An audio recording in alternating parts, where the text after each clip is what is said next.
Kilalang basagulero, siga, tarantado at siraulo ang lalaking si Brando sa kanilang baryo.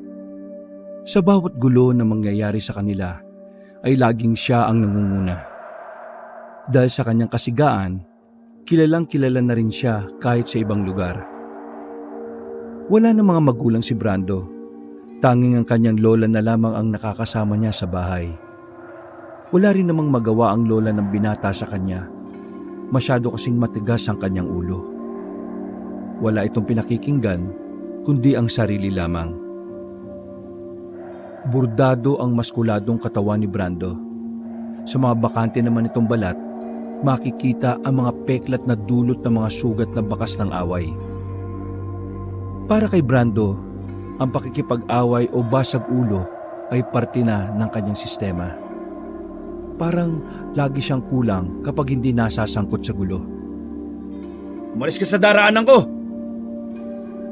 Nasa bilyaran ng binata nung gabing yon. Isang lalaking mukhang mayaman at nakasalamin ang nasa harapan niya. Tulad niya ay parang maangas din ang lalaking yon. Ayaw pa naman ni Brando na may mas mayabang at siga pa sa kanya. Sino ka naman para utusan ako, ha? Gusto mo bang malaman kung sino ako? Magpapakilala ako, pero baka hindi mo magustuhan. Magpapakilala ka? Bakit? Mahalaga ba kung sino ka? Nagtawa na ng mga kasama ng lalaki na parabang minamaliit ang presensya ni Brando. Naglayuan ng ibang mga naglalaro ng bilyar. Alam nila na hindi na maganda ang mga susunod na mangyayari. Ikaw pala yung Brando. Yung sinasabi nilang maangas at siga dito sa Baryo Uno. Ikaw pala yan. Wala akong maramdamang takot eh. Muling naghalakhakan ng mga lalaki. Unti-unti nang napupundi si Brando. Pero may kakaiba siyang saya na nararamdaman. Dahil sa wakas, mayroon nang naglalakas loob na insultuin siya. Tagasang ka ba? Gusto mo akong magpakilala? Sige, maayos ako magpapakilala. Ako nga pala si Hugo, ng Baryo 4. Anak ako ng isang pulis. At ang mga kamag-anak ko ay mga politiko. Naiintindihan ko na. Kaya ka nagyayabang-yabangan sa harapan ko dahil pulis ang tatay mo at politiko naman ang mga kamag-anakan mo. Ibig sabihin ba nun, kapag nagpalit tayo ng katayuan sa buhay wala kang bayag? Unti-unting nawala ang ngiti ng lalaking si Hugo. Lumapit pa ito ng bahagya kay Brando. Alam mo ba kung bakit ako nandito? Para tanggalan ka ng bayag. Huhubaran kita ng angas sa katawan mo. Hindi mo ako matatakot sa ganyan. Kahit si Satanas, humihingi ng tulong sa langit para lang takutin ako. Walang paraan para matakot ako, Dudong. Kung ako sa'yo, tumabi ka na lang sa daraanan ko. Paano kung ayaw ko? May magagawa ka... Biglang sinapak ni Brando si Hugo. Malakas ang pagkakasapak. Kaya naman, agad na bumalandra ang lalaki sa dingding ng bilyaran. Gulat na gulat ang mga kasama ni Hugo. Hindi nila inakala na mapapasabak ang kanilang boss. Ano ba tinutunga-tunga niyo dyan? Bugbugin niyo na yan! Lumusob kay Brando ang mga lalaki na hindi bababa sa 7. Pero dahil sanay na si Brando sa pakikipagsuntukan, nagawa niyang tapatan ang mga yon. Ni hindi man lang nakatama sa kanya ang mga lalaki. Nilapitan ni Brando ang lalaking si Hugo at tinawakan sa kwelyo. Ay, sa susunod na mag-aangas ka rito siguraduhin mo na kaya mong higitan ang angas ko. Kasi kung hindi, para ka lang puting sa paningin ko na nagpapanggap na tigre. Ha? Tinulak ni Brando ang lalaking si Hugo palabas ng bilyaran. Mabilis namang sumakay ng sasakyan na itim ang mga yon. Huminga ng malalim si Brando at tinignan pa ang kanyang kamao na nasugatan. Tumama kasi sa ipin ng isa sa mga lalaki ang kamao niya. Maraming salamat, Brando. Alam mo, nung nakaraan pa sila ng gugulo rito buti na lang nandito ka ngayon. Si Lito ang may-ari ng bilyaran na yon. Isang payat at kalbong matanda. Huwag kang magpasalamat. Hindi ko yung ginawa para sa'yo. Ginawa ko yun dahil ayaw ko may pumapalit sa trono ko.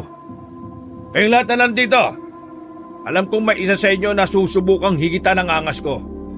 Kasi hindi ako magdadalawang isip na tiklupin kayo. Naintindihan niyo ba? Natatakot na nagtanguan ng mga naroon. Sandaling inayos ni Brando ang kanyang polo at saka preskong lumabas. Naglakad siya na parabang walang nangyari. Taas noo pa ang binata, na parabang isang malaking karangalan na tingalain siya ng mga tao nang dahil sa takot. Anong ibig mo sabihin? Binugbog mo si Hugo? Nagulat ang kasama ni Brando sa gang na si Eram nang ikwento niya ang nangyari. Nasa bandang ilog sila noong mga sandaling yon dahil doon ang kanilang tambayan o hideout. Kalmadong humithit ng sigarilyo ang lalaking si Brando. Nakadikwatro pa itong nakaupo at nakatanaw sa ilog. Bakit? Kilala mo ba yon? Si Hugo, anak ni Sir Marwan. Yung maangas din na pulis sa bayan. Tapos, mga kamag-anak nun, malakas ang kapit sa lokal kasi politiko. Pre, walang sinasanto mga yun. Mayayari tayo sa ginawa mo. Pinatay ni Brando ang sigarilyo at iritadong tumingin sa kaibigan. Bakit? Takot ka ba sa kanila? Hindi sa natatakot. Ang iniisip ko lang, baka dito na matapos ang paghahari-harian natin dito sa Uno. Pre naman kasi, dapat kasi iniisip mo muna yung mga ginagawa mo. Wala akong pakialam kung sino ang nakabangga ko.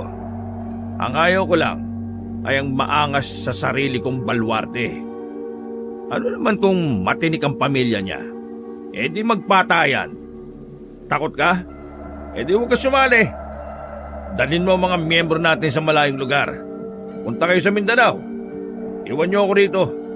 Kaya ko naman sila eh. Napapailing na lamang si Eram. Kilala niya kasi si Brando. Kapag sinabi nito, ay gagawin talaga niya. Kahit pa paminsan-minsan, masyadong padalos-dalos ang kilos ng binata. Yan ka na naman sa iniisip mo eh. Si Superman ka ba? Tao ka lang, baka nakakalimutan mo. At ang tao, tinatablan ng bala ha. Hindi ko naman sinasabi na maging duwag tayo. Ang akin lang, hinay-hinay lang pre. Alam mo naman na ilan sa mga miyembro natin buntis sa mga asawa. Paano kung mamatay sila? Di kawawa naman yung mga anak at asawa nila. Pwede naman silang kumalas dito sa gang natin. Kung gusto na nilang magpamilya, huwag na silang sumali. Sus, hindi mo sila maiintindihan dahil hindi mo naman nararanasan ang nararamdaman ng may pamilya. Wala nga lang sa'yo lola mo, di ba? Sumama ang tingin ni Brando kay Eram. Tumayo ang binata at nilapitan ng kaibigan. Minamaliit mo ba ako, ha? Hindi. Ayaw mo lang kasing makinig kasi akala mo lahat ng gawin mo tama eh. Wala kang pakialam sa mga taong pamilya na turing sa'yo. Sarili mo lang lagi iniisip mo at yung pride mo. Nakatikim ng malakas na suntok sa mukha si Eram. Mabuti na lamang ay dumating ang iba pang miyembro ng gang na umawat naman sa kanila kaagad. Ilayo niyo muna yung taong yan ha. Baka mapatay ko pa yan Sarili mong kaibigan sinasaktan mo na? Wala ka talagang puso. Nasa aktong lalapitan ulit ni Brando ang lalaki na makarinig sila ng iyak ng sanggol. Napatigil silang lahat at napalingon sa may ilog. Lumapit doon ang isa sa mga kasamahan nila. Boss, Eram! Boss Brando! May sanggol dito Napilitan silang lumapit noong mga oras na yon. Kinuha nila ang sanggol na nakalutang sa tubig habang nasa loob ng basket. Iyak lang ng iyak yon kahit pa kinarga pa nila. Pinagpasapasahan na nga nila pero hindi pa rin tumatahan. Nang nakay Brando na ipinasa ang sanggol, ay nag-alangan si Eram na ibigay sa kanya. Alam kasi ni Eram na iritado si Brando sa iyak ng bata, lalo na kung sanggol pa lamang. Bitbitin mo lang. Dali-daling inabot ni Eram ang sanggol kay Brando. Wala namang nagawa ang lalaki kundi tanggapin ito. Ano? Tatapon ko to? Di tapon mo. Pagtingin ni Brando sa bata, nakatingin din yun sa kanya. Bigla itong nanahimik. Nagtaka ang lahat dahil kay Brando lang tumahan ng bata. Kanino kayang anak yan Mukhang kay Boss Brando lang siya tumahimik Oo nga no. Tingnan nyo, gumingiti siya kay Boss Brando. Laga mo yan. Ikaw ang gusto ng bata, pre. Gago ka ba? Baka mamaya may mga magulang to sabihin, kinidnap ko to. Tsaka ayaw ko sa iyak ng bata, di ba? Iagis ko to mamaya. Hindi naman umiyak oh. Sa'yo nga tumaan eh. Puro ka salita na iahagis, di mo naman magawa. Ngumisi si Brando. Naglakad si Brando palapit ulit sa ilog. Nabahala ang mga kasamahan nila dahil talagang gagawin ni Brando ang sinasabi niya. Boss Brando, wag! Kawawa naman yung bata! Sige, iagis mo. Wala ka naman pakialam sa lahat eh. Kaya pati sanggol, dinamay mo na. Muling tiningnan ni Brando ang sanggol na pangiti-ngiti pa sa kanya. Ay, ngiti ka pa ng ngiti ha. Sige, iahagis kita. Akmang aamba na si Brando nang biglang humagikik ng tawa ang sanggol.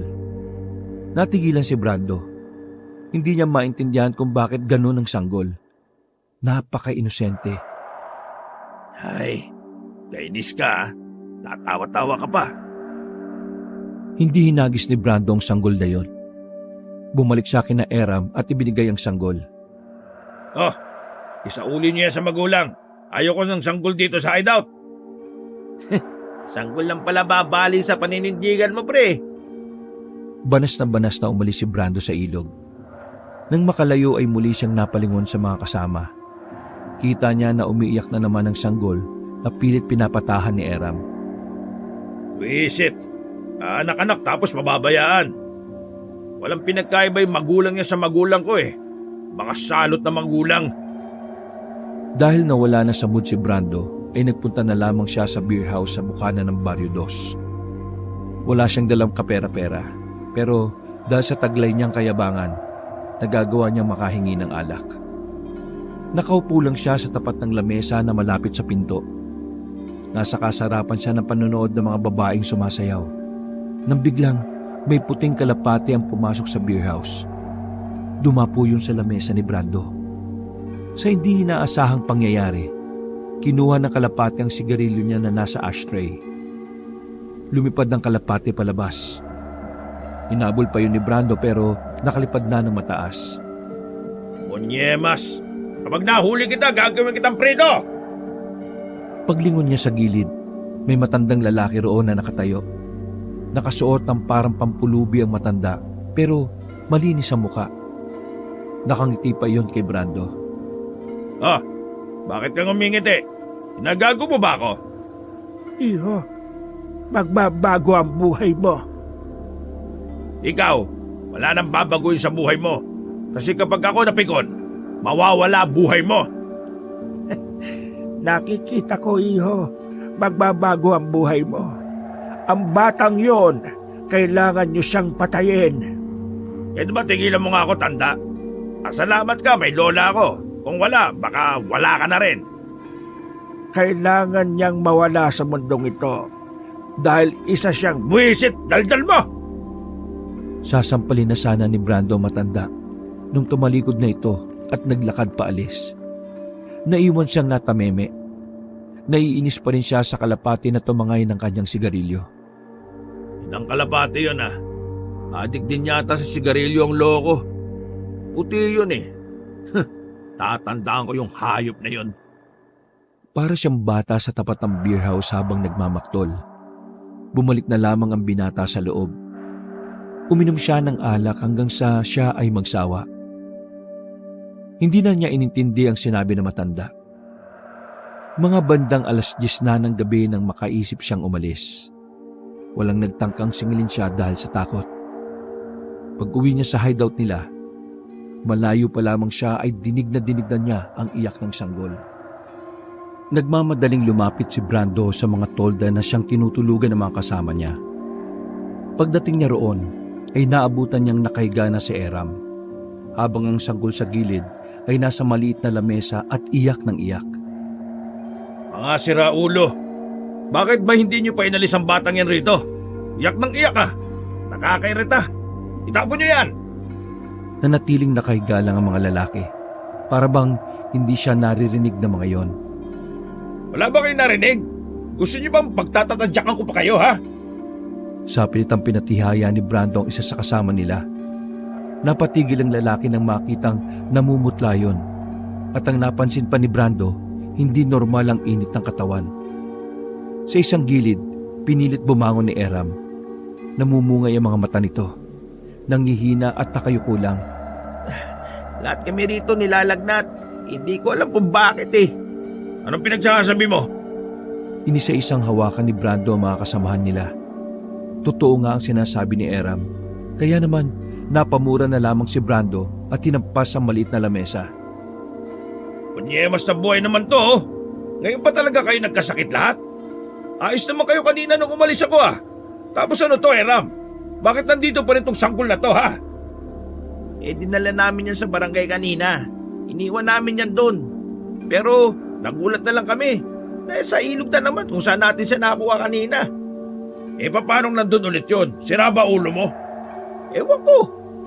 Huwag mo muna akong tanungin. Sobrang sama ng pakiramdam ko ngayon, no? Anong gagawin natin sa sanggol na to, ha? Bahala ka. Bumalik na muli si Eram sa pagiga. Binalingan naman ng tingin ni Brando ang sanggol. Sa hindi na naman mapaliwanag na dahilan, bigla na lang nanahimik ang sanggol.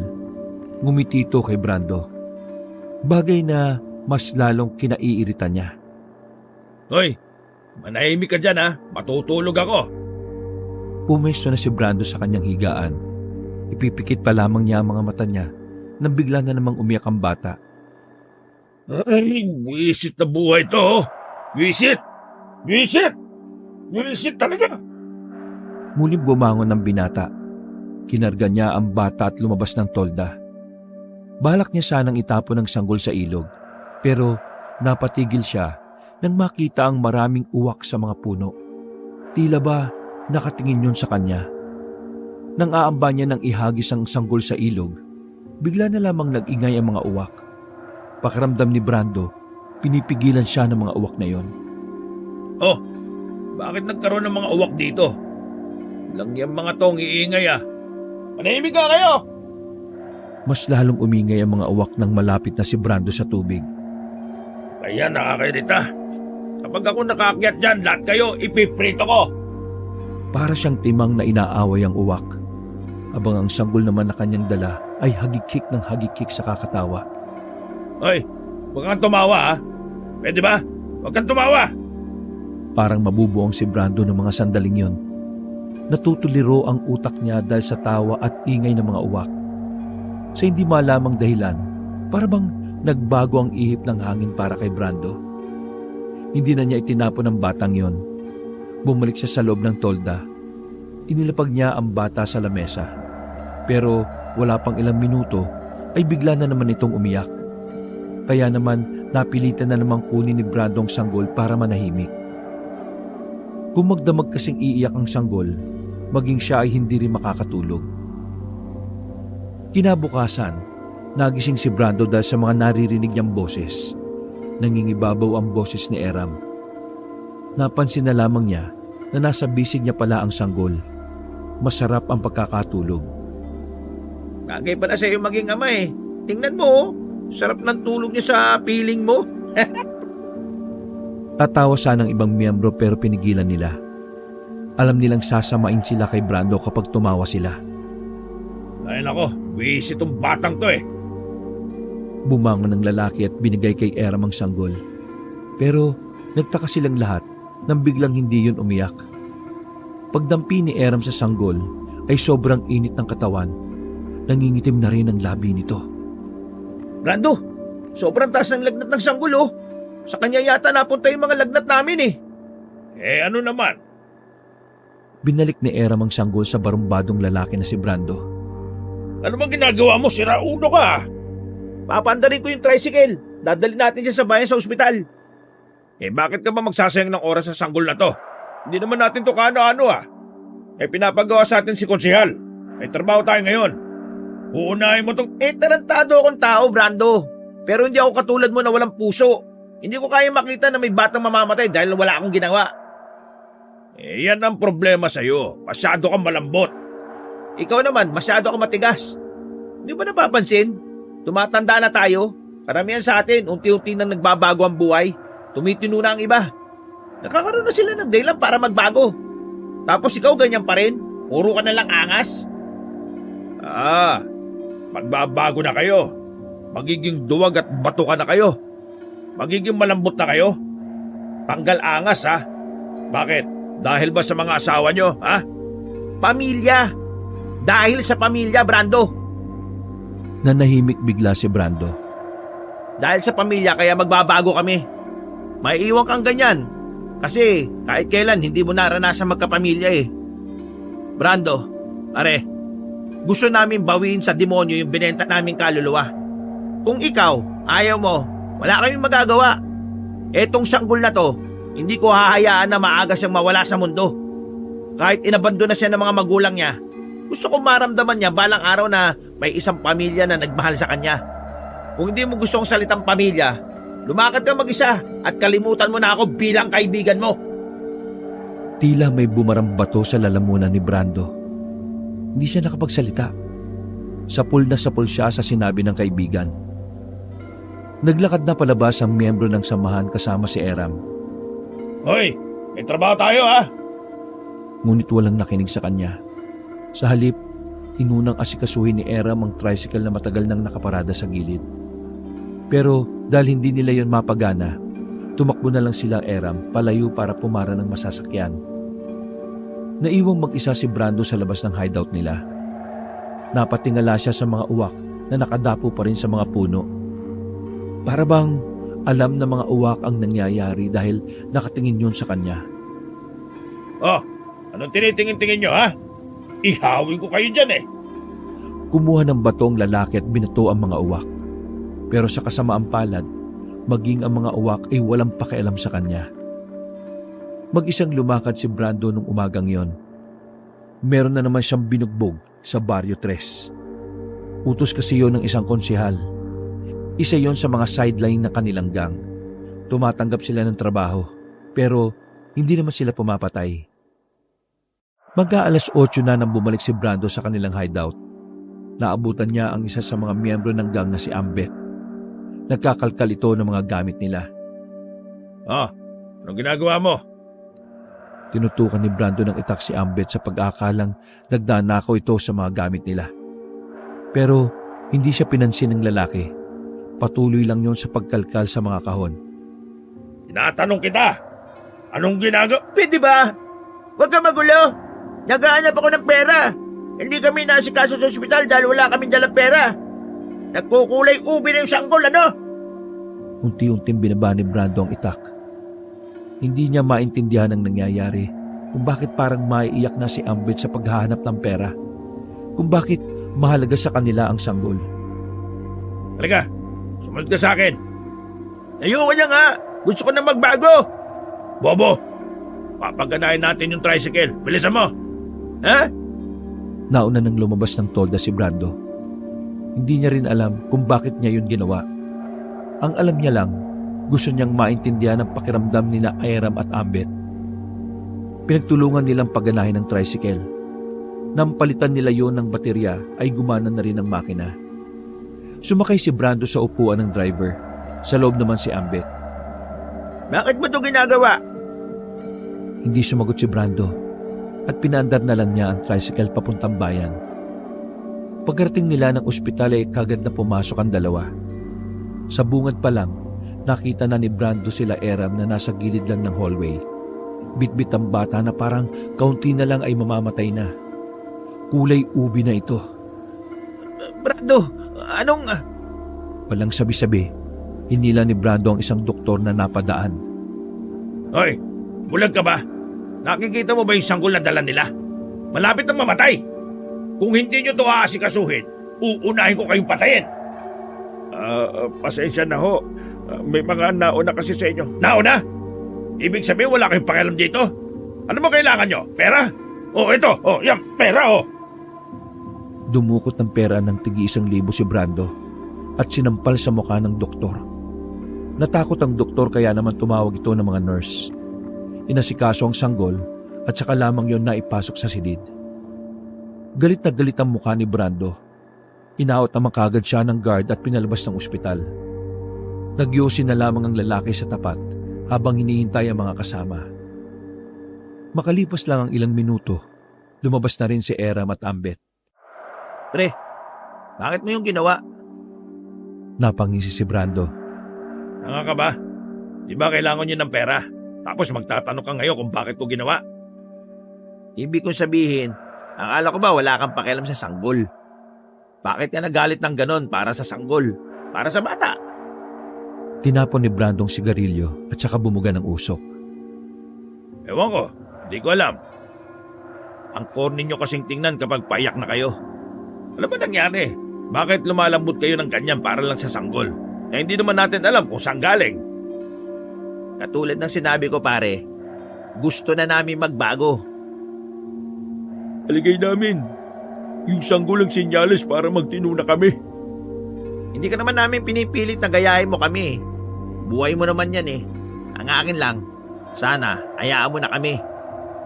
Putya naman pare oh. Mag-isa na naman ako. Kaibigan mo pa rin naman kami eh. Pero hindi na kami makakasama sa mga lakad mo. Kaya pasensya na pare ah. Ewan ko sa inyo. Bahala kayo. Maraming salamat pala. Kundi dahil sa'yo eh, wala na yung sanggol. May niligtas kang buhay, Boss Brando. Wisit. Tigilan nyo na nga ako. Sige na, alis na ako. May babasagin lang akong mukha sa baryo natin. Dahilan lamang ni Brando yon pero ang totoo, wala naman talaga siyang gagawin. Aalis na sana siya nang biglang may lumapit na matandang lalaki. Mukha itong pulubi. Namukhaan niyo ni Brando. Yun ang matandang nakausap niya sa harapan ng beer house. Oh, ikaw yung nasa beer house ha. Umalis ka nga sa daraanan ko. Sipain kita dyan eh. Mga iho, mali kayo ng tinutulungan. Nagkatinginan si Eram at Ambet. Huwag niyong pansinin yan, sa naulo yan. Mabuti pa, hanggat maaga pa ay patayin nyo na ang sanggol. Huwag nyo nang hintayin na mahuli pa ang lahat. Anong sinasabi nyo? Ang sanggol, mga iho, hindi siya tao. Boss Eram, sira nga talaga utak nito. Hayaan mo na. Gawin nyo na ang tama bago pa dumating ang panahon ng kanyang pagkamulat at karahasan. Dahil ang sanggol na yun ay isang aswang. Lumabas ang sipon ni Ambet nang pigilan nitong matawa sa sinabi ng matanda. Salubong naman ang kilay ni Eram at Brando na parabang naiirita na. Naglakad na rin ang matanda na parabang wala lang nangyari. O, di ba? Sira ulo lang talaga. Kung sino-sino kinakausap niya sa beer house eh. Kapag ako napikon eh, huhukayan ko na yan eh. Matapos ang eksenang yon, hindi inakala ni Brando ang paparating na pagbabago sa buhay niya. 8 taon ang nakalipas. Maraming bagay na ang nagbago sa buhay ng mga miyembro ng gang. Tuluyan na nilang nilisan ang maruming gawain at ang pagiging basagulero. Karamihan sa kanila ay nagkaroon na ng pamilya. Ang ilan naman ay kasama pa rin ni na Brando pero may kanya-kanyang trabaho ng matino. Si Era may isa ng tricycle driver, habang si Ambet naman ay kargador sa pier. Si Brando, nagbebenta siya ng mga obra niyang inukit. May talento kasi ang lalaki sa pag-uukit ng kahoy. Namana niya yon sa kanyang lola na noon ay namayapa na rin. Ang sanggol naman noon ay 8 taong gulang na at pinangalanan nila yung Brandina. Hinango sa pangalan ni Brando. Hapon noon habang naglalakad si Brando pa uwi, kasamang tinuring ng anak na si Brandina galing sa paaralan. Nag-aaral na kasi ang bata at nasa grade 3 na yon. Sobrang tinuna ni Brando. Malayong malayo na siya sa dati. Hindi na nga siya makilala ng mga tao sa kanila. Maayos na rin kasi ang pananamit niya. Disente ng tingnan kahit maraming tattoo sa katawan. Hindi na rin semi-kalbo ang kupit niya. Kaya mukha na siyang balinis na tatay. Anak, kumusta yung school mo? Masaya po, Papa. Marami po ako natutunan. Kaso nga lang, inaaway ako ng mga kaklase ko eh. Maliit daw po ako. Hayaan mo na lang sila anak. Maliit ka naman talaga kasi bata ka pa. Lalaki ka pa kapag tumanda ka na. Ang mahalaga, wala kang sinasaktan ha. Huwag gaganti. Isumbong kay teacher. Naintindihan mo? Pero sabi ni Tito Ambet at Papa Eram, dati daw kapag may nangaaway sa'yo, sinasapak mo daw eh. Nako, matagal na yun anak. Nagbago na si Papa. Nagbago na mula nang dumating ka. Sa'yo ko naramdaman na ang sarap pala sa pakiramdam magkaroon ng pamilya. Basta anak, hindi ko alam kung anong nangyari. Parang magic na nagbagong lahat mula nang makilala ka namin eh. Kaya malaki ang pasasalamat namin sa'yo anak. Binigyan mo ng liwanag ang buhay namin. Salamat din po kasi tinuring niyo akong tunay na anak. Alam ng bata na ampun lamang siya nila Brando. Piniliwanag kasi ni Brando ang lahat. Nagtataka nga sila kasi sa murang edad naiintindihan niyo ni Brandina. Mga ilang sandali lang, napatigil sila sa paglalakad nang may humarang sa kanilang kalalakihan. Kahit 8 taon na ang nakalipas, kilalang kilala pa rin ni Brando ang lalaking nasa gitna. Hugo? Oh, mabuti naman nakilala mo pa ako. Long time no see. Napalunok na lamang ng laway si Brando. Bigla na lamang siyang kinabahan. Alam niya na hindi maganda mangyayari. Anong kailangan mo? Alam mo bang dahil sa pagbugbog mo sa akin noon, matagal akong nahimlay dahil sa spinal cord ko? Galit na galit si Hugo. Ngayon tanatanong mo anong kailangan ko? Kailangan kong makaganti para matuwa naman ako sa'yo. Kumalibot kay Brando ang mga kasama ni Hugo. Kamalas-malasan pa, walang ibang dumadaan sa kalsada noong oras na yon. Papa, sino po sila? Bakit po ang papangit nila? Anak, mga germs yan na nagkatawang tao lang. Nag-anak ka na pala. Ang dating Brando, naging Bronda. Di maganda. Mas masaya kapag nakita ng anak mo kung paano kita bugbugin. Sumenyas na si Hugo sa mga kasama niya. Kung tutusin, kayang-kaya ni Brando palagan kahit gaano pa yung karami. Pero dahil ayaw na niyang bumalik sa dati, hinayaan na lamang niya ang nangyari. Nabugbog siya ng grupo ni Hugo. Tinakpan na lamang ni Brando ang mga mata ng bata habang sinasalo niya ang bawat tadyak at sipa ng mga lalaki. Walang kwenta. Ikaw pala ngayon ang wala ng bayag eh. Tara na! Umalis kagad ang mga yon nang magsawa na sila kay Brando. Nanatili lang na nakaluhod si Brando habang yakap ang anak. Tara na anak. Umuwi na tayo. Duguan ang ilong at labi ni Brando. Masakit ang kanyang buong katawan dahil sa lamog. Halos pikit na rin ang isa niyang mata at merong pasa. Masama sila, Papa. Bakit ka po nila sinaktan? Galit ako sa kanila. Hindi ko po sila mapapatawad. Gagantihan ko po sila. Hinaplos na lang ni Brando ang mukha ng bata at saka kinarga. Umalis sila na parang walang nangyaring gulo. Pag-uwi nila ay nagulat si Eram at Ambet. Nagalit ang dalawa.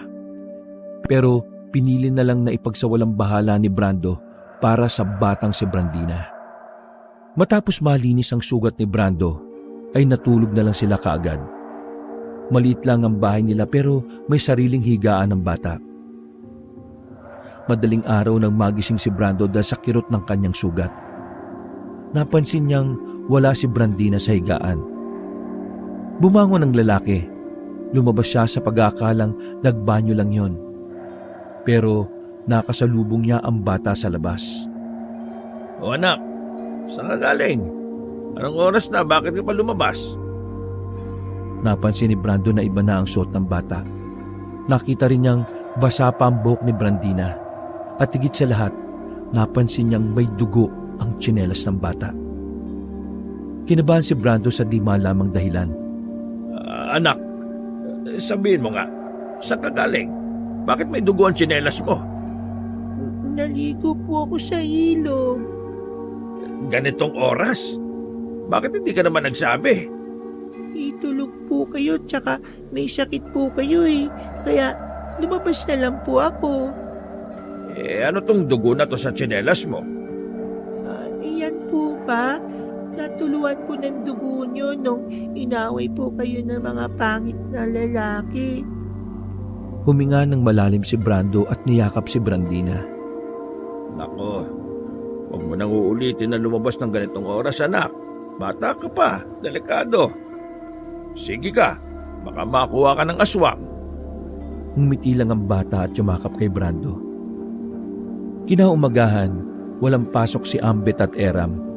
Nagpahinga rin si Brando sa pag-uukit. Nagyaya kasi si Ambet na pumunta sa dati nilang hideout. Maliligo rin sila sa ilog dahil mainit ang panahon kahit maaga pa lang. Pero pagkarating nila roon ay maraming tao. Nagkakagulo. May mga bulong-bulungan na hindi nila maintindihan. Kaya naman, naintriga sila. Lumapit sila Brando. Pagsilip nila, ay napatakip na lamang si Brando sa mga mata ng batang si Brandina. May mga katawan na nakahandusay sa batuhan. Lahat yun ay wala ng buhay. Pare-parehong lasog-lasog ang katawan. Pre, Brando, parang kilala ko mga yan ah. Di ba yan yung mga kasama ni Hugo dati? Sila ba yung kasama ni Hugo na bumugbog sa'yo kahapon? Hinila ni Brando si Eram para walang makarinig ng kanilang pag-uusapan. Habang lumalayo naman si Ambet kasama si Brandina. Oo, sila yun. Yung tatlong yan, kasama sila. Wala ka namang ginawa, di ba? Sa ulo. Malamang wala. Alam mo naman na nagbago na ako, di ba? Sa tingin mo, ipapayag akong mabugbog kung pwede ko naman silang patayin kagad. Kilala mo ko. Di ako yung tipo na gumaganti kasi inuunahan ko lahat ng kaaway ko dati. Sino kayang gumawa niyan? Baka mamaya ikaw ang mapagbintangan. Wala bang ibang nakakita kahapon habang binubugbog ka? Wala naman. Kami-kami lang kahapon nang nandun eh. Grabe pre. Kahit mga gangster tayo noon, hindi natin yung kayang gawin. Baka naman may iba silang kaaway. Yun nga din ang hindi natin alam. Bumalik ang dalawa kay Ambet. Inutusan na lamang muna nila si Ambet na umuwi kasama ang bata. Nagpaiwan si Brando at Eram doon. Mga ilang sandali lang, dumating na rin ang mga pulis. Kinuha ang bangkay at isinakay. Unti-unting nagpulasa ng mga taong naroon. Pero may narinig silang nagsasalita ng mga tsismosa. Ano ko nasabi na aswang ang pumatay dyan? Ganito kasi yan. Yung mga taong yan, mayayaman yan sa 4. May impluwensya ang pamilya niyan. Kilala niyo si Hugo? Yung maangas sa 4. Katropa niya yan. Malabong pinatay sila ng tao kasi takot sa kanila ang mga makakaaway nila. May impluwensyang pamilya yan eh. Kaya aswang lang ang may tapang para gumawa niyan. Punit-punit ang damit oh. Labas ang laman loob. Maraming kalmot at parang kagat sa katawan. Tao ba ang gagawa nun? Ha? Tao ba? Nagkatinginan si Brando at Eram. Ngayon lang kasi sila nakarinig ng tungkol sa aswang. Sa tagal na nila sa lugar na yon, wala naman silang nabalitang may aswang sa kanilang baryo. Kahit sa ibang baryo ay wala rin naman. Aswang? Naniniwala ka ba ron, pre? Hindi ko alam. Ikaw ba? 50-50. Bakit 50-50? Nanay ko kasi nung nabubuhay pa, sabi niya, inaswang daw siya habang pinagbubuntis ako sa kapis pa noon. Kung totoo ang aswang, di baka aswang ang pumatay sa mga yon. Sandali. O bakit? Tingnan mo, may damit dun sa gilid ng tubig. Lumapit ang dalawa doon. Nakita nila ang pambatang damit at short na kulay puti na may bahid yun ng dugo. Pre, may biktima rin yatang bata, gagi. Tiningnan ni Brando ng maigi ang damit at short. May nakita siyang palatandaan sa manggas. Hindi siya maaaring magkamali. Damit yun ni Brandina. Naalala niya bigla na galing nga pala ang bata sa ilog ng madaling araw. Bigla siyang kinabahan. Pero hindi na lamang niya sinabi kay Eram ang kanyang naisip. Uy, pre, ayos ka lang ba? Bigla ka yatang namutla ah. Ha? Oo. Ayos lang naman ako. Baka kailangan ko lang magpahinga dahil sa sakit ng katawan. Tara na, saka na lang tayo maligo rito. Bumalik ang dalawa sa kanilang bahay. Nagluto na lang sila ng para sa kanilang tanghalian. Habang nagluluto, ay tinitingnan ni Brando ang batang si Brandina habang naglalaro yun sa bakuran. Napapaisip siya. Isa rin kasi sa tumatakbo sa isip niya ang pagiging allergic ni Brandina sa bawang. Hindi, malabo eh. Tsaka, hindi pa naman sigurado kung totoo ang aswang. Ano yun, pre? May sinasabi ka ba? Ha? Wala. Wala ako sinasabi. Mabilis na lumipas sa mga oras. Sumapit na naman ang gabi. Kapansin-pansin ang pagiging tahimik ng batang si Brandina. Habang nagliligpit si Brando ng mga kahoy sa pinag-ukitan, tinawag niya ang bata. Brandina, anak. Halika nga saglit. Bakit po, Papa? May ginawa ka ba masama, anak? Wala po, Papa. Masama mo nagsisinungaling. Biglang nanahimik ang bata. Kilala niya kung nagsasabi ng totoo ang batang si Brandina. Dahil doon, kinabahan lalo si Brando. Pero mas pinili na lamang niyang kumalma. Tanda mo yung lagi kong sinasabi. Kapag inaway ka ng mga kaklase, magsumbong ka kay teacher. Huwag kang mananakit. Huwag gaganti. Opo, Papa. Sige na. Ligpitin mo na yung mga laruan mo at matutulog na tayo mamaya. Pag-alis ni Brandina ay huminga ng malalim si Brando. Ganoon niya kabilis na pagtagpi-tagpi ang lahat. Pero umaasa pa rin siya na sana ay mali ang kanyang hinala. Makalipas ang 5 araw, medyo magaling-galing na ang mga sugat ni Brando. Wala na rin ang sakit ng kanyang katawan. Kasama na naman niya si Brandina habang sila ay naglalakad pa uwi. Marami naman silang nakakasabay. Meron din namang mga pulis na nasa kalsada para mag-checkpoint. Bigla namang sumigaw si Hugo kasama ang mga tropa nito. Pero sa pagkakataon na yon ay nabawasan na sila. Kalmadong tumingin sa kanila si Hugo. Hindi makagawa ng eksena si Hugo dahil maraming tao at may mga pulis. Huwag dito, Hugo. Ibang pulis yan. Hindi yan kakilala ng papa mo. Ikaw ba pumatay sa mga kasama ko, ha? Matagal ko nang iniwan na magulong buhay mula nang magkaanak ako. Kaya huwag mo akong pagbibintangan. Hindi ako maniniwala sa'yo. Walang demonyo bumabait eh. Pero may demonyong may kakayahang magpanggap na mabait. Bahala ka sa gusto mong isipin. Basta ako, wala akong ginawa. Maasensyaan na lang tayo, Brando. Walang sisiyan kapag ako nagumanti. Gumanti ka hanggat gusto mo. Huwag mo lang madadampian ang anak ko, ha? Kasi handa akong bumaba ulit sa impyerno para lang putulin ang sungay mo. Aasahan ko yan, Brando. Aasahan ko yan. Mahigpit ang pagkakahawak ni Brando sa kamay ni Brandina. Sobrang sama naman ang tingin ng bata kay Hugo at sa mga kasama nito. Aminado si Brando na nakakaramdam na rin talaga siya ng takot sa mga ganong eksena. Lalo na kung alam niyang maaring madamay ang kanyang minamahal na anak. Nang makauwi sa kanila ay pinapasok na muna ni Brando ang batang si Brandina sa loob. Nilapitan niya si Eram na abala sa pagluluto sa kanilang bakuran. Oh, bakit ganyan ang mukha mo, pre? May problema ba? Huminga ng malalim si Brando at tumiling. Nagtagpo kasi landas namin ni Hugo kanina eh. Kaya nang inaasahan natin. Pinagbibintangan niya ako na ako ang pumatay sa mga kasama niya. Ano? Sinaktan ka ba niya? Si Brandina, sinaktan ba nila? Kalma. Wala silang ginawa. Pero pinagbantaan niya ako eh. Kaya nasisiguro ko na may mga masasamang mangyayari na naman. Ano kaya kung doon muna si Brandina sa ate mo? Hindi kasi pwedeng kasama natin ang bata sa ganitong may banta sa buhay natin eh. Sa bagay, tama ka. Nasabihan ko na lang si ate na ihatid sundo si Brandina sa school. Oo, ganun na nga pre. Magbigay na lang tayo ng bayad para sa abala. Sabihin na lang din natin kay Brandina na may asikasuhin lang tayo. O sige pre, bukas. Pupuntahan ko yung ate ko.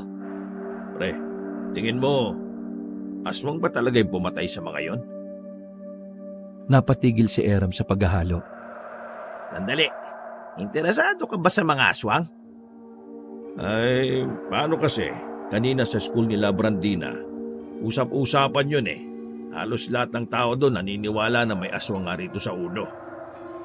Pagpalagay na natin na aswang ang gumawa nun. Ano naman ang pwede natin gawin? Mismong pamunuan nga natin tikom ang bibig. Nga, walang ginagawa. Ay, mahirap ang ganito eh. Di bale, tapusin mo na yung ginagawa mo. Handa ko lang yung hapagkainan. Pagkaluto ng pagkain ay sabay-sabay na silang nagapunan. Pero wala pang 10 minuto nang sila ay maupo. Natanaw ni Brando sa labas ang lalaking si Hugo. May mga kasama ito at lahat ng yon ay may mga dalang baril. Yumuko kayo! Dinakma ni Brando ang bata at sabay-sabay silang yumuko. Mabuti na lang sementado na ang kanilang pader, kaya naman hindi sila tinatamaan ng mga rat-rat ng baril. Mauna ka na sa impyerno, Brando! Tumawa pang lalaking yon. Nagulat naman si Brando nang bumitaw sa kanya ang bata. Umakyat si Brandina sa kabilang bintana para makalabas. Brandina, ano bang ginagawa mo? Pre, bakit mo binitiwan? Diyos ko naman Pre, ang lakas ni Brandina. Nagawa niyang alisin yung kamay ko. Patuloy lang ang mga putukan sa labas. Pansamantala lang yun natigil nang biglang may umatake sa mga yon na aswang. Masugo! Aswang yung batang yan! Nagpaputok ulit ang mga lalaking yon at si Hugo. Pero mabilis ang aswang na sumutsuot pa sa silong ng kanilang bahay. Nang maubusan ng bala ang mga yon, ay nilundagan sila ng aswang at pinagkakakalmot. Kung wala pang darating na pulis, ay hindi titigil ang aswang sa pag-atake sa kanila. Samantala, mabilis namang umalis sila Hugo habang ang iba sa kanila ay duguan. Tama ba narinig ko, aswang? Inatake sila ng aswang. Nagkataon lang ba to? Timing na timing Tahimik lang si Brando noong mga oras na yon. Nang masigurong wala na sila Hugo, saka na sila naglakas ng loob na sumilip sa labas. Nakita nila roon ng mga pulis. Ang ibang pulis ay hinabol naman sila Hugo. Diyan ba sa inyo? Wala naman po, sir. Pero yung anak po namin na batang babae lumabas Baka tinangay nila. Wag ho kayong mag-alala. Aamulin namin sila at ibabalik namin sa inyo yung anak nyo kung sakaling natangay nga nila. Maraming salamat po sa inyo. Sandali silang kinuhanan ng salaysay. Nasabi na rin nila kung sino ang mga taong namaril sa kanilang bahay. Pagdalis sa mga pulis, saka naman naglabasan ng ibang mga residente. Meron palang nakakita sa pag-atake ng aswang at ang sabi pa ng iba, bata raw ang sinasabing aswang. Habang nasa loob ng bahay ay naririnig nila ang usapan sa labas. Ano ba pinagsasabi nila na bata ang aswang? Galing daw dito sa likod bahay yung aswang Sira ulo ba nila? Si Brandina lang naman yung bata sa atin. Boss Brando, pinagbibintangan ba nilang aswang si Brandina? Sa tanong na yon ay napatingin si Brando at Eram kay Ambet. Dumaloy na naman ang kaba at pangamba kay Brando. Pero sa palagay niya ay dapat nang malaman ng dalawa kung ano ang tumatakbo sa isipan niya. Mga pre, Eram, Ambet, may sasabihin ako sa inyo Oh, ano naman yung pre? Humugot ng malalim na paghinga si Brando. Mahirap para sa kanya ang desisyon na yon pero kailangan niyang subukan. Sa tingin ko mga pre, si Brandina ang aswang. Natawa ng sarkastiko si Eram. Pre naman, porque hindi na tayo gangster Magagawa mo ng magbiro ng ganyan? Hindi ako nagbibiro, Eram. Yun ang hinala ko. Pre, anak natin si Brandina. Paano mo nagawang paghinalaan yung bata? Naniniwala ka ba sa mga chismosa sa labas? Pagbabarili ko pa yung makayan Pre, yung sinabi ng matanda. Sino? Yung praning na matanda sa ospital? Yung damit na pambata sa ilog na may dugo. Kay Brandina yon. Ako ang bumili nun sa kanya, kaya alam na alam ko yon. Baka naman kapareho lang. Hindi, kanya talaga yon. Madaling araw nagising ako Wala si Brandina sa higaan. Nakasalubong ko siya sa labas. Iba na damit. Basa ang buhok. Ang tsinelas may dugo. At ang sabi niya, naligo siya sa ilog. Sa ilog kung saan natagpo ang patay ang mga tropa ni Hugo. Bago mangyari yon, di ba binugbog nila ako? Nagsabi si Brandina na gagantihan niya yung mga yon. At nangyari nga. Nanahimik si Eram sa mga sandaling yon at napapaisip. Bata pa lang si Brandina. Hindi na siya pwede sa bawang kasi namumula buo niyang katawan. Tapos kanina, pre, ang lakas niya. Natanggal niya ang braso ko sa katawan niya. Ang higpit ng yakap ko sa kanya. Tapos dumaan siya sa bintana na parang pusa lang. At yung sinasabi ng mga nakakita, bata raw ang aswang. Matagal ko na rin napapansin ng mga kakaiba sa batang yun eh. Oh, pati ikaw, pre. Ram, hindi mo ba napapansin? Sobrang lakas ng pangamoy ni Brandina. Isa yun sa katangian ng mga aswang eh. Nakita ko rin siya na nakikipaglaro ng piko.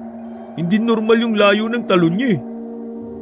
Kahit tayo, hindi natin kakayaning tumalon ng 5 metro.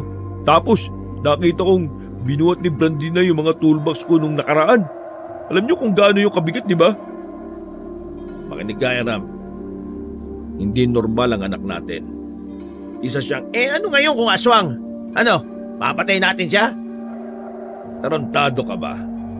Wala kami sinasabing ganon. Ang sa akin lang, kapag nalaman ng iba na aswang si Brandina, tutugisin siya ng mga tao. Malalagay sa alanganin ng buhay niya. At baka patayin siya ng mga tao. Tandaan mo, pare, malakas ang impluwensya ni Hugo at nakita nila mismo na si Brandina sa labas kanina. Kaya kaya nilang baliktarin na kaya nila tayo binaril dahil aswang si Brandina. Naintindihan mo ba ako? Anong gagawin nga natin ngayon, pre? Hindi pwedeng mahanap ng mga pulis si Brandina. Tsak baka atakayin ni Brandina ang mga pulis. Kailangan natin mauna sa kanila. Kailangan nating hanapin si Brandina at ilayo sa lugar na ito. Punta tayo sa ilog. Malakas ang kutob ko na naroon lang siya. Nagpalit ng damit ang tatlo ng kulay itim para yun walang makapansin sa kanilang mga tao na lumabas sila ng bahay. Patago silang nakaalis. Kinakabahan silang pumunta ng ilog. Pagdating nila roon ay tahimik ang lugar. Agos lang ng tubig sa ilog ang tanging maririnig. Brandina, andiyan ka ba? Kami ito, mga tatay mo. Brandina, anak! Halika! Wala kaming gagawin sa'yo. Tanggap namin kung sino ka. Magpakita ka lang. Wala pang 5 minuto nakarinig sila ng mga yabag ng paa. Mula sa likuran ng bato ay lumabas doon ang batang si Brandina. Anak, halika, dali. Naaninagan nila si Brandina na nakaanyong aswang. Parang matanda ang mukha ng bata. Mahahaba ang kuko at pabalahibo rin ang braso. Papa Brando, Papa Eram, Tito Ambit, ako po ang aswang. Pinatay ko po sila kasi sinaktan nila si Papa Brando eh. Aswang po ako, masama po ako. Umiyak ang bata at wala nang nagawa ang tatlo kundi yakapin ang bata. Kahit na natuklasan nilang aswang si Brandina, wala silang nararamdamang takot. Hindi nagbago ang pagtingin nila sa bata. Huwag kang mag-alala. Hindi ka naman namin pababayaan, anak eh. Walang nagbago, anak. Ikaw pa rin ang nag-iisang anak namin. Tama ang Papa Brando mo. Aswang ka man, tao ka man, kahit ano ka man, mahal ka namin. Kahit naging tayo ka, mahal ka namin. Ay, sorry. Napatahan din ng tatlo ang bata. Pansamantala silang tumambay sa ilog na yon. Minabuti nilang mamalagi muna roon habang nakikiramdam pa sila sa mga mangyayari. 1 oras ang nakalipas. Nakaisip na rin sila ng paraan para mailigtas ang bata. Ambet, makakabli ka ba sa bahay? Kailangan mong kunin ng ipon natin pera para makaluwas tayo sa Luzon. Kaya ko. Hintayin niyo ako dito. Titingnan ko rin kung anong lagay sa lugar natin. O sige pare, ingat ha. Nagmamadaling umalis si Ambet. Naiwan ng tatlo sa gilid ng malaking bato.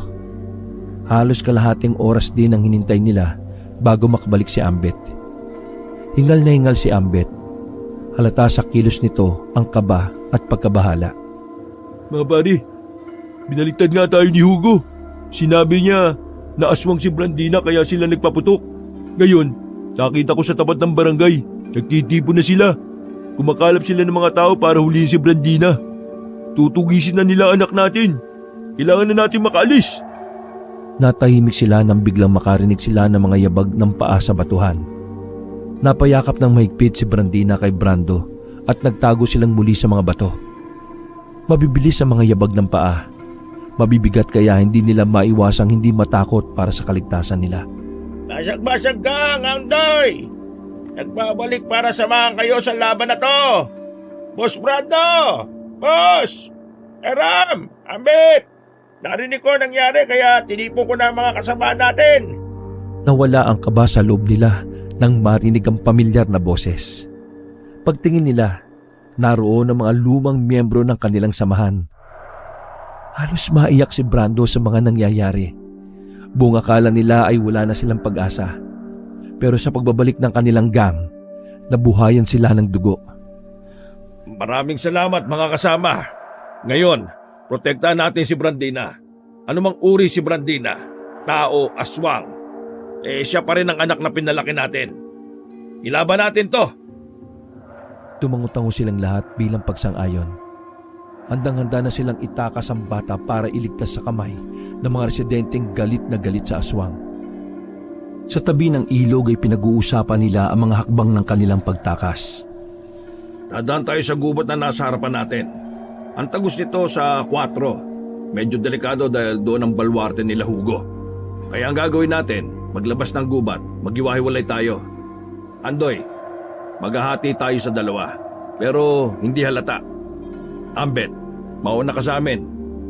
Kailangan mong malaman sa dulo ng 4 kung may mga nakatambay. Ano man ang makita mo, bumalik ka. Doon tayo dadaan papuntang 5 kapag walang tambay. Eram, sumama ka sa akin. Tayo magdadala kay Brandina kapag nakalabas na tayo ng gubat. Paano kung may mga nakapwesto sa bunga ng 4 paglabas natin ng gubat? Andoy, ikaw muna ang lalabas ng gubat para tumingin sa bungad. Hindi ka naman nila makikilala dahil matagal ka namang hindi sumasama sa amin eh.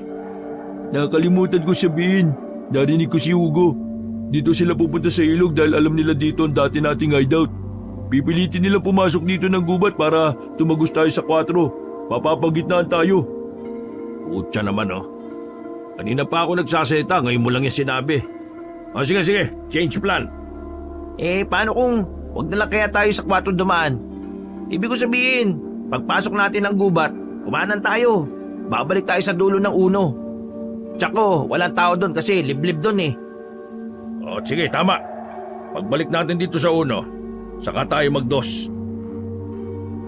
May ilog sa 2 na papuntang 5. Kaso wala nang tulay doon. Kailangan natin mas maaga makarating doon para makapaglagay pa tayo ng tawiran. O sige, mahusay. Ganito ang gagawin natin ha. Balik tayo sa 1 pero dulo. Saka tayo mag-2. Tapos sa ilog, patawid ng 5. Pagdating natin ng 5, maiwan kayo doon, Andoy. Kung sakaling sumunod pa rin sila hanggang sa 5, dapat may haharang sa kanila para makalabas kami ng 5. Kalsada na yon. Mag-aabang na lang kami ng masasakyan doon. Tumango-tango ang mga kasamahan nila. Nang maplansya na nila ang kanilang mga plano, nagsitayuan na sila para maganda. Nang biglang, Mga kasama! Ayun sila! nagmamadali silang tumawid sa ilog.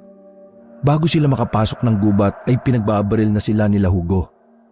Mabuti na lang ay maraming bato na malalaki kaya walang tinamaan sa kanila. Samantala, naglabas naman ng baril ang iba nilang kasama. Nakipagpalitan ng mga yun ng putok. Para kahit papaano ay mapabagal nila ang paglapit ng mga humahabol. Mahirap to. Kakampin nila Hugo ang taong bayan. Patay ng batang aswang! Sunugin yan! Tahimik lang ang batang si Brandina noong mga sandaling yon. Kabado ang bata pero nakakapit lang ito kay Brando ng mahigpit. Huwag ka mag-alala anak. Hindi ka mapapahamak hanggat nandito kami. Habang tumatakbo ay isa na sa mga kasama nila ang tinamaan ng bala sa braso. Pinagtulungan nila Ambit na maitayo yun. Habang ang iba naman ay sige pa rin sa makikipagputukan. Huwag kayo masyadong magpaiwan. Hindi pwedeng may mamatay sa atin. Doble ingat mga pre! May mga pamilya kayong uuwian! Malapit na nilang marating ang dulo ng 1. Kaunting takbo na lang ay tatagos na sila. Sira din ang plano. Nakasunod pa rin sila. Ganun pa rin ang gagawin natin. Tuloy lang. Nang matanaw na nila ang kalsado ng dulo ng Baryo 1, ay mabilis silang pumunta doon. Pumasok agad sila ng 2. Sandali silang nagtago sa ilalim ng mga kabahayan. Pigil na pigil ang bawat nilang hininga. Nang malagpasan na sila ng mga tao, saka sila lumabas. Papasok na sila ng gubat sa Baryo 2. Nang biglang may makakita na naman sa kanila. Nabulabog ang Baryo 2 dahil sa mga putok ng baril. Natamaan na si Eram sa paa sa mga sandaling yon. Pero walang pakialam ang lalaki. Hindi siya nagpakita ng kahinaan kahit iika-ika na. Walang hinto! Protektahan natin si Blandina hanggang kamatayan! Papa Brando, mag-aaswang na po ako. Harapin ko po sila lahat para makatakas kayo. Hindi anak, ikaw ang dapat namin protektahan. Huwag mo kaming intindihin. Boss Brando, malapit na mawalan ng bala itong mga kasama natin. Mamaya lang mas pabilis na sila makakasunod sa atin. Bilis, mauna na kayo! Hindi pwede. Sabay-sabay tayong aalis. Ayos lang kami, mauna! Hindi nga pwedeng may maiwan eh. Lahat sasama. Sumunod ka. Ako ang pinuno kaya sundin mo ako.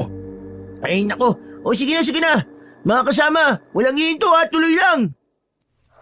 Mas lalong dumadami ang putok na pinakakawalan ng kampo ni Hugo. May ilang residente na rin kasi ang may mga sariling dalang baril. Brando, ayun ang ilog. Kaso, walang tawiran. Malas, malakas pa ang agos. Mga kasama, arangin natin sila. Nandito na ang ilog. Doon sa kabila, Eram. May mga trosong nakabara. Tara! Nagmamadali silang tumakbo sa kabilang banda ng ilog. Sinamantala ang pagkakataon na may mga nakabarang katawan ng puno. Pinauna nila si Brando at Brandina. Sumunod ang iba nilang kasama na sugatan. Si Ambit na ang huling tatawid. Kaso nga lang, nadulas ang lalaki at nalaglag sa rumaragasang tubig. Nakahawak si Ambit sa puno. Sige na, mauna na kayo. Magpapaagos na lang ako. Pero, naputo lang sasabihin ni Brando nang biglang kumalas sa kanya si Brandina. Brandina! Tumakbo si Brandina at binalikan si Ambet. Naganyong aswang ulit ang bata at saka pwersangin nila si Ambet paangat. Lahat silang nakakita ay nagulat sa ginawa ng batang si Brandina. Hindi yung pangkaraniwan para sa isang batang 8 taong gulang pa lamang. Kinarga na ulit ni Brando si Brandina na makabalik na si Ambet. Maraming salamat anak, pero wag mo na uulitin yun ha. Pinapakaba mo po ako eh. Ano ka ba? Nasa 5 na sila noong mga sandaling yon, pero nakasunod pa rin sa kanila sila Hugo. Yun na ang huling baryo para makalabas sila at makarating sa kalsada. Kailangan nilang umabot doon dahil doon lang ang daan patungo sa bayan. Kaso sa mga parating na minuto ay mas magiging komplikado na pala sa kanila ang lahat. Nasa 5 na tayo mga kasama. Kaunting tiis na lang. Kunting tibay mga pre, makakaraos din tayo. Mas malaki ang gubat sa Baryo 5 kaya mas doon sila tumagal. Bukod sa malaki, masyado talagang masukal. Nagawa na nga nilang iligaw sila Hugo, pero hindi pa rin sila naging kampante. Mukhang naliligaw na rin tayo. Baryo 5 pa ba to? Malaki ang gubat na Baryo 5 pre. Kailangan nating tumagos hanggang sa kalsada. Mga kasama, patawarin niyo kami kung naidamay pa namin kayo rito. Sa halip na magsisi, masaya pa at taas noong tinanggap na mga kasama nila ang sitwasyon. Sa kanilang samahan, may binitiwan silang pangako sa isa't isa na kahit uugod-ugod na sila, mananatiling kadugo ang turing nila sa isa't isa. Mukhang naiwan na natin sila. Siguro, magpahinga na muna tayo. Gagamutin ko yung mga sugat ninyo.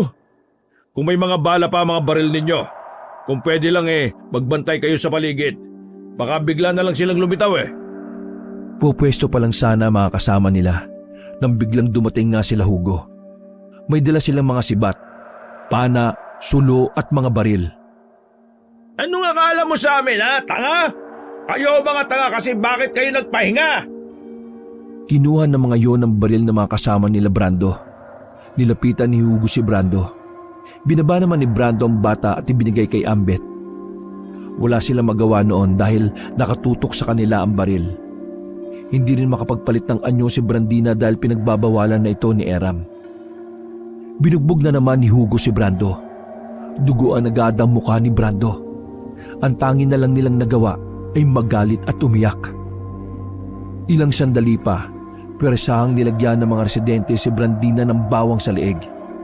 Nanghina ang bata kaya nagawa nila itong itali sa katawan ng puno. Nakikiusap ako sa inyo. Huwag si Brandina. Lumuhod ka muna sa harap ko. Baka magbago ang isip ko. Dahan-dahan bumangon si Brando. Walang ano-ano ay lumuhod na nga ito kay Hugo. Minsan ko lang maramdaman na magkaroon ng pamilya. Kaya wala na akong pakialam sa purit imahe ko. Ngayon, bitiwan niyo si Brandina. Nakaluhod na ako. Tumawa ng malakas si Hugo. Sinaba ulo mo. Nagpauto ka naman eh. Aswang yung batang yan, uy. Dapat dyan mamatay. Sige na, sunugin niyo na yan. Huwag! Parang awa niyo na pakiusap. Nag-iyakan na mga miyembro ni Brando. Maging si Brando ay walang humpay na rin ang pagbagsak ng luha. Nasa aktong dadampian na ng apoy ang bata nang biglang may mga dumating na nagmumula sa taas ng mga puno. Paglingon nila Hugo, mga aswang yon na mas mababangis. Sinubukan nilang magpaputok ngunit walang nagawa ang kanilang mga baril. Isa-isa silang pinagpapapatay ng mga aswang. Sa isang iglap lang, si Hugo na lang ang natira. Kaso nga lang, pinatay siya kaagad ng isang matandang aswang na lalaki. Nanlaki ang mata nila Brando sa mga sandaling yon. Hindi sila makapaniwala na marami pa pala ang aswang na gaya ni Brandina. Mga kasama, tanggalin niyo magkakatali sa prinsesa. Teka, sino kayo? Anong prinsesa? Kayo ba ang nagprotekta sa kanya? Tumango si Brando. Matagal na namin hinahanap ang batang ito. Siya ang apo ko, ang prinsesa ng aming angkan. Wala nang malay ang bata noong mga sandaling yon. Binitbit na yon ng isang aswang. Maraming salamat sa pag-aalaga niyo sa aking apo sa loob ng 8 taon. Hayaan niyo munang dalhin namin ang bata sa aming lugar. Pasensya na, hindi kayo pwedeng sumama. Pero babalikan namin kayo para formal na makapagpasalamat. Sige na, mauna na kami. Teka, sandali. Lumingon na matanda. Maaari bang ingatan niyo siya? Tumango ang matanda at naglakad na rin palayo ang mga aswang. Ilang araw ang nakalipas. Naiwan kaming 3 sa gubat ng Barrio 5. Pinauna na muna naming makauwi ang mga kasama namin. Habang kami ay umaasa na babalikan kami ng mga aswang na kumuha kay Brandina. Nagtiyaga kami sa ginawa lang naming bahay-bahayan na yari sa mga sanga at dahon ng saging. Pre, hindi na yata babalik yung mga aswang na yun ah. Paano na si Brandina? Kung yun ang mga kauri niya, mas maigi na siguro na doon siya. Ang malaga ligtas siya. Kesa naman sa baryo, ayaw sa kanya ng mga tao. Ibibigay natin kay Brandina ang buhay na nararapat sa kanya. Ang gusto ko lang naman mangyari makapagpaalam man lang kahit sa huling sandali. Napalingon ng 3 nang makitang may mga naglalakad. Marami sila. Lahat ay halos nakabahag. Namukaan ni Brando matandang lalaki na naroon. Hawak-hawak nito si Brandina na nakangiti. Sobrang saya ni Brando. Kahit alam niyang yun na ang huli nilang pagkikita. Nagpapasalamat pa rin siya dahil naging parte si Brandina ng kanyang buhay. Malaki ang pasasalamat niya sa bata na kahit na aswang yon, naranasan ni Brando ang magkaroon ng matatawag niyang pamilya. Higit sa lahat, ang matatawag niyang anak. Wakas. Ilalang